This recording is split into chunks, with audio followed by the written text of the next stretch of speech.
بسم اللہ الرحمن الرحیم۔ السلام علیکم ناظرین، اللہ سے دعا ہے کہ اللہ آپ کی زندگیوں میں آسانیاں پیدا کرے۔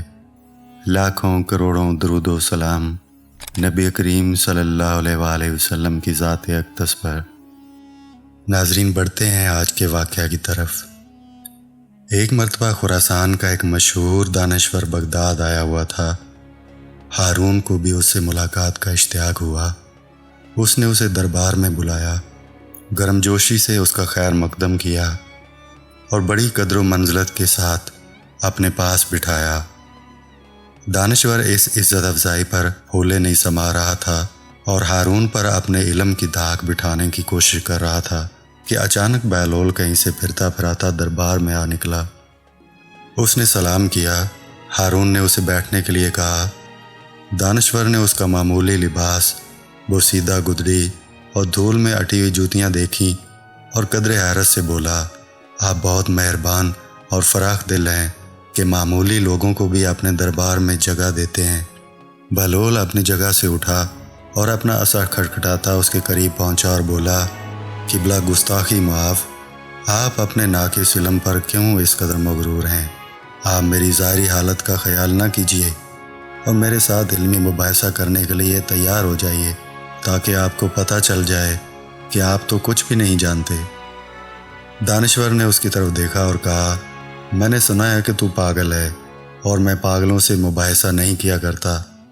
میں نے کب کہا کہ میں پاگل نہیں ہوں؟ میں تو اپنے پاگل پن کا خود اقرار کرتا ہوں، مگر آپ ہیں کہ آپ کو اپنی کم علمی کا کچھ پتہ ہی نہیں۔ بہلول نے مزے سے کہا۔ ہارون نے قہر آلود نگاہوں سے بہلول کی طرف دیکھا۔ بہلول، خاموش رہو، تمہیں معلوم نہیں کہ یہ خراسان کے نامور دانشور ہیں، اس لیے تو میں چاہتا ہوں کہ یہ مجھ سے علمی مباحثہ کر لیں۔ بہلول نے اطمینان سے کہا۔ ہارون بھی علمی مباحثوں اور مناظروں کا شائق تھا۔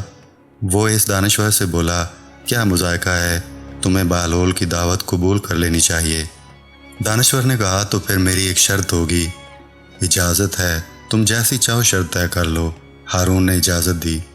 دانشور بولا، میری شرط یہ ہے کہ میں بہلول سے ایک پہیلی پوچھوں گا، اگر اس نے درست جواب دے دیا تو اسے 1000 اشرفیاں دوں گا، اور اگر یہ ناکام رہا تو مجھے 1000 اشرفیاں دینے کا پابند ہوگا۔ بہلول مسکرایا، ہم فقیروں کے پاس مال دنیا کہاں؟ ہاں، میں خود کو آپ کے سپرد کر سکتا ہوں کہ آپ ایک غلام کی طرح مجھ سے کام لیں اور اپنی 1000 اشرفیاں پوری کر لیں، اور اگر میں 1000 اشرفی جیت گیا تو وہ ناداروں اور محتاجوں کا حصہ ہے کہ امیر المومنین علی المرتضیٰ فرماتے ہیں کہ جہاں بھی دولت ضرورت سے زیادہ ہے وہاں یقیناً کسی حقدار کا حق ضائع ہو رہا ہے۔ دانشور نے کہا، مجھے منظور ہے، اور کیا تم تیار ہو کہ میرا معمہ حل کر سکو؟ بہلول نے جواب دیا، جی میں بالکل تیار ہوں۔ دانشور نے ہارون کی طرف دیکھا، عالی جا، کیا آپ کی بھی اجازت ہے؟ ہارون نے شانہ انداز میں کہا، ہاں بالکل اجازت ہے۔ دانشور نے اپنا معمہ پیش کیا۔ ایک گھر میں ایک عورت اپنے شرعی شوہر کے ساتھ بیٹھی ہے۔ اسی گھر میں ایک شخص نماز پڑھ رہا ہے اور دوسرا روزے سے ہے۔ اچانک دروازے پر دستک ہوتی ہے اور ایک ایسا شخص اندر داخل ہوا جس کے آ جانے سے شوہر اور بیوی ایک دوسرے پر حرام ہو گئے۔